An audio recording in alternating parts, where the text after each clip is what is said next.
Hi friends, welcome back to our channel. இன்றைக்கி வந்து நம்ம என்ன வீடியோ பார்க்க போகிறோம் அப்படின்னு பார்த்தீங்கன்னா, ஒரு சேமிப்பு, அதாவது என்னுடைய சேமிப்பு வீடியோ தான் இன்றைக்கி வந்து நீங்கள் பார்க்க போகிறீங்க. நான் வந்து எப்படிலாம் சேமிக்கிறேன் அப்படின்னு சொல்லிட்டு நான் உங்களுக்கு ஒன் பை ஒன்னாக சொல்கிறேன்.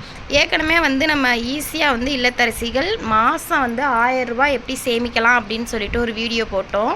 அது நிறைய பேர் வந்து பாசிட்டிவாக கமெண்ட் பண்ணியிருந்தீங்க. அதுக்கு எல்லாருக்குமே தேங்க்ஸ். இப்போ வந்து என்னுடைய சின்ன சின்ன சேவிங்ஸ், அடுத்த சேவிங்ஸ் நான் எப்படி பண்ணுறேன் அப்படின்னு சொல்லிட்டு நம்ம வந்து இந்த வீடியோவில் பார்க்கலாம். இதில் வந்து ஃபஸ்ட்டு வந்து நான் வந்து என்ன சேவிங்ஸ் பண்ணுறேன் அப்படின்னு சொல்லிட்டு சொன்னால், இது வந்து எல்லாருமே ஈஸியாக பண்ணலாம். எல்லாருமே நம்ம கடைக்கு போய் நம்ம ஜாமான் வாங்கிட்டு மிச்ச சில்லறையை வந்து கண்டிப்பாக நம்ம வீட்டுக்கு கொண்டுட்டு வருவோம். அந்த சில்லறையை வச்சு நம்ம என்னெல்லாம் சேமிச்சிருக்கலாம். இப்போதைக்கு நான் ஒரு 10-20 நாளாக நான் வந்து மேக்ஸிமம் நான் எவ்வளோ சேர்த்துருக்கேன் அப்படின்னு சொல்லிட்டு அதையுமே நான் உங்களுக்கு வந்து எண்ணி சொல்கிறேன். இந்த பாக்ஸில் நான் வந்து என்ன சேமிப்பு போடுறேன் அப்படிங்கிறதையும் சொல்கிறேன். இந்த பாக்ஸில் என்ன சேமிப்பு போடுறேன் அப்படிங்கிறதையும் உங்களுக்கு சொல்கிறேன். ஆல்ரெடி இந்த பாக்ஸ் நீங்கள் பார்த்துருப்பீங்க. நம்ம ஏற்கனவே போட்ட வீடியோவில் மாதம் வந்து 1000 ரூபாய் சேமிக்கிறது எப்படி அப்படின்னு சொல்லிட்டு அந்த பாக்ஸில் நம்ம போட்டிருக்கிற காசு. இந்த பாக்ஸ் வந்து உங்களுக்கு ஆல்ரெடி தெரியும். இது நம்மளோட முதல் சேமிப்பு. அதனால் இந்த இது உங்களுக்கு தெரியும். அதனால் நான் இதை பற்றி அதில் வந்து பேசலை. இது பேசணும் அப்படின்னா லாங்காக போகும் வீடியோ. அதனால் நம்ம வந்து இதை வந்து ஸ்கிப் பண்ணிக்கிறோம். ஏன்னா நம்ம வந்து ஏற்கனவே ஒரு வீடியோவில் இந்த பாக்ஸை பற்றி பார்த்துட்டோம். அதனால் நம்ம இதை தனியாக எடுத்து வச்சிடலாம். இன்றைக்கி நம்ம என்ன பார்க்க போகிறோம் அப்படின்னு பார்த்தீங்கன்னா, இந்த 2 பாக்ஸ் தான் நம்ம பார்க்க போகிறோம். ஃபஸ்ட்டு வந்து நம்ம இந்த சின்ன பாக்ஸை பார்த்துடலாம். ஓகேவா? இதில் வந்து நான் என்ன சேமிப்பு சேர்க்குறேன் அப்படின்னு சொல்லிட்டு, இதில் பார்த்தீங்கன்னா ஃபுல்லாகவே உங்களுக்கு சில்லறை காசு தான் இருக்கும். ஃபுல்லாகவே சில்லறை காசு.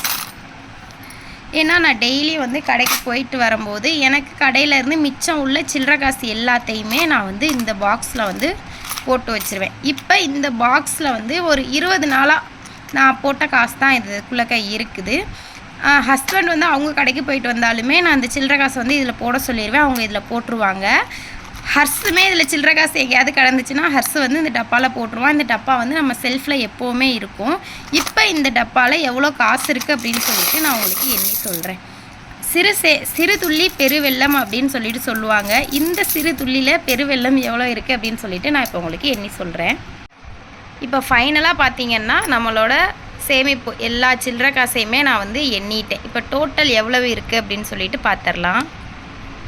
இப்போ பார்த்தீங்கன்னா இப்போ சில்லறை சேமிப்பு. இப்போ சில்லறை சேமிப்பில் 1 ரூபா, 2 ரூபா, 5 ரூபா மொத்தம் சேர்த்து வந்து 152 ரூபாய் எனக்கு வந்து கிடச்சிருக்கு. 10 ரூபா காயினில் வந்து எனக்கு வந்து 2 காயின் இருந்தது. அதனால 20 ரூபாய் கிடச்சிருக்கு. 20 ரூபாய் காயினில் எனக்கு வந்து 3 காயின் இருந்தது. எனக்கு 60 ரூபாய் கிடச்சிருக்கு. மொத்தம் எவ்வளவு கிடச்சிருக்கு அப்படின்னு பார்த்தீங்கன்னா 232 ரூபாய் எனக்கு வந்து கிடச்சிருக்கு. இப்போ பார்த்தீங்கன்னா நம்மளுக்கு இந்த சில்லறை சேமிப்பில் வந்து எவ்வளோ கிடச்சிருக்கு அப்படின்னு சொல்லிட்டு பார்த்துட்டோம். இது வந்து நீங்கள் வந்து ஒரு மாதத்துக்கு ஒரு தடவை நீங்கள் எவ்வளோ வருது அப்படின்னு சொல்லிட்டு செக் பண்ணலாம். நீங்கள் ஒரு மாதம் நீங்கள் வந்து கடைக்கு போகிறீங்க அப்படின்னா அந்த மாதம் டெய்லி வந்து நம்ம சில்லறை காசு எப்படியும் நம்மளுக்கு ஒரு 5 ரூபா 10 ரூபா அந்த மாதிரி மிஞ்சும். அந்த இதை கொண்டுட்டு வந்து நம்ம வந்து இப்படி சில்லறை காசை போட்டு வச்சிட்டோம் அப்படின்னா நம்மளுக்கு வந்து மாதம் வந்து கொஞ்சம் ஒரு பெனிஃபிட். இப்போ பார்த்தீங்கன்னா ஒரு 200 ரூபாயாவது வைங்களேன். இப்போ ஒரு 200 ரூபாய் நம்மளுக்கு வந்து மாதம் கிடைக்கிது. இது வந்து ஒரு சின்ன ஒரு சேமிப்பு முறை. இதையும் நீங்கள் ட்ரை பண்ணி பாருங்கள். மாதம் எண்டில் வந்து நீங்கள் எண்ணி பார்க்கும்போது அது உங்களுக்கு ஒரு சேமிப்பாக இருக்கும். அடுத்து 2வது சேமிப்பு முறை என்னன்னு சொல்லிட்டு அதையும் நம்ம பார்த்துடலாம். ரொம்ப பேருக்கு ஒரு டவுட் இருக்கும், இந்த சில்லறை காசை நம்ம என்ன பண்ணுறது அப்படின்னு சொல்லிட்டு. நான் என்ன பண்ணுவேன் அப்படின்னு பார்த்தீங்கன்னா, இந்த சில்லறை காசை எங்கள் பக்கத்தில் வந்து ஒரு கடை இருக்குது. அந்த கடையில் வந்து இந்த சில்லறை காசை ஃபுல்லாக கொண்டு போய் கொடுத்துட்டு நான் வந்து தாள் காசாக வந்து மாற்றிட்டு வந்து அதை வந்து நான் ஒரு உண்டியலில் போட்டுருவேன். அது என்ன உண்டியல் அப்படின்னு பார்த்தீங்கன்னா, இந்த உண்டியலில் தான் நான் வந்து போடுவேன். இந்த உண்டியல் எதுக்காக சேர்க்குறேன் அப்படின்னு சொல்லிட்டு இப்போ பார்த்துடலாமா? இப்போ வந்து இந்த உண்டியல் எதுக்காக நான் வச்சுருக்கேன் அப்படின்னு சொல்லிட்டு இப்போ வந்து நம்ம பார்த்துடலாம். சில்லறை காசு வந்து நான் எப்படி வந்து அந்த டப்பாவில் போட்டு சேவ் பண்ணுறனோ அதே மாதிரி மீதம் இருக்கிற சில்லறை காசு, அதே மீதமுள்ள தாள் காசு, அதாவது 10 ரூபாய் 20 ரூபாய் இந்த மாதிரி வரும் இல்லைங்களா, அந்த தாள் காசை வந்து நான் இதில் வந்து சேமிச்சுக்கிட்டு வர்றேன். உங்களுக்கு பார்த்தீங்கனாலே தெரியும். அந்த தாள் காசு 10 ரூபாய் 20 ரூபாய் அந்த மாதிரி கிடைக்கிற மிச்ச சில்லறை. ஏன்னா நம்மளுக்கு வந்து செலவுக்கு வந்து வீட்டில் காசு கொடுத்துருவாங்க. வீட்டு செலவுக்கு இன்றைக்கி இவ்வளோ அப்படின்னு சொல்லிட்டு அதில் மிச்சம் எவ்வளோ இருக்கோ சில்லறை காசு, அப்புறம் தாள் காசு, இதெல்லாம் நான் தனித்தனியாக வந்து சேமிச்சுட்டு வர்றேன். இந்த காசு என்னது அப்படின்னு சொல்லிட்டு தனியாக இருக்குது அப்படின்னு சொல்லிட்டு பார்த்தீங்கன்னா, நான் போன மந்த்தில் வந்து இந்த சில்லறை காசு போட்டு சேர்த்து ஒரு 2 மாத காசு இது. சில்லறை காசை வந்து கடையில் கொடுத்துட்டு தாள் காசாக வாங்கி நான் இந்த உண்டியலில் வந்து திருப்பி போட்டு வச்சுருவேன். இப்போ வந்து இது எல்லாம் சேர்த்து நான் மிச்ச தாள் காசு இதெல்லாமே இருக்குது. இதை எண்ணிட்டு நான் எவ்வளோ இருக்குது அப்படின்னு சொல்லிட்டு நான் உங்களுக்கு சொல்கிறேன். இப்போ வந்து நான் வந்து இந்த தாள் காசு சேமிப்பு வந்து நான் எண்ணிட்டேன். இப்போ எவ்வளோ இருக்குது அப்படின்னு சொல்லிட்டு பார்த்துடலாம். இப்போ வந்து ரூபாய் நோட்டு சேமிப்பு 20 ரூபாய் நோட்டு வந்து எனக்கு வந்து 4 நோட்டு இருந்தது. 10 ரூபாய் நோட்டு வந்து எனக்கு 21 நோட்டு இருந்தது. மொத்தம் எனக்கு வந்து 290 ரூபாய் வந்து இந்த தாள் காசு சேமிப்பில் வந்து கிடச்சிருக்கு.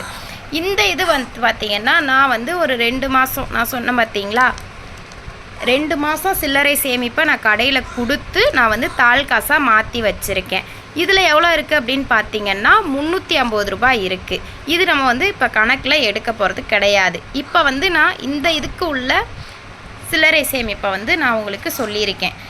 சில்லறை சேமிப்பு முதல் சேமிப்பு முறை சில்லறை சேமிப்பில் எனக்கு 232 ரூபாய் கிடச்சிருக்கு. ரூபாய் நோட்டு சேமிப்பில் எனக்கு வந்து 290 ரூபாய் வந்து கிடச்சிருக்கு. இந்த 2 சேமிப்பு முறை வந்து உங்களுக்கு ரொம்ப யூஸ்ஃபுல்லாக இருக்கும். நான் சேமிச்சிட்டு வர்றது மாதம் வந்து கரெக்டாக இவ்வளோ தான் கிடைக்குமா அப்படின்னு நீங்கள் கேட்டிங்கன்னா, அது வந்து நம்மளோட கையில் கிடைக்கிற சில்லறையை நம்ம போட்டு சேமிக்கிறது. அது வந்து எவ்வளோ கிடைக்கும் அப்படின்னு சொல்லிட்டு சொல்ல முடியாது. எனக்கு வந்து மாதம் முடிவில் வந்து எனக்கு இவ்வளோ வந்து கிடச்சிருக்கு நான் எண்ணின வரைக்கும். இந்த டிப்ஸ் வந்து உங்களுக்கு ரொம்பவே யூஸ்ஃபுல்லாக இருக்கும். நீங்களும் மறக்காமல் ட்ரை பண்ணி பாருங்கள். ட்ரை பண்ணி பார்த்துட்டு உங்களுக்கு யூஸ்ஃபுல்லாக இருந்துச்சு அப்படின்னா மறக்காமல் எனக்கு வந்து கமெண்ட் பண்ணுங்கள். ஓகே ஃப்ரெண்ட்ஸ், இந்த வீடியோ உங்களுக்கு பிடிச்சிருந்துச்சுன்னா லைக் பண்ணுங்கள், ஷேர் பண்ணுங்கள். மறக்காமல் நம்ம சேனலை வந்து சப்ஸ்கிரைப் பண்ணிக்கோங்க. தேங்க்ஸ் ஃபார் வாட்சிங்.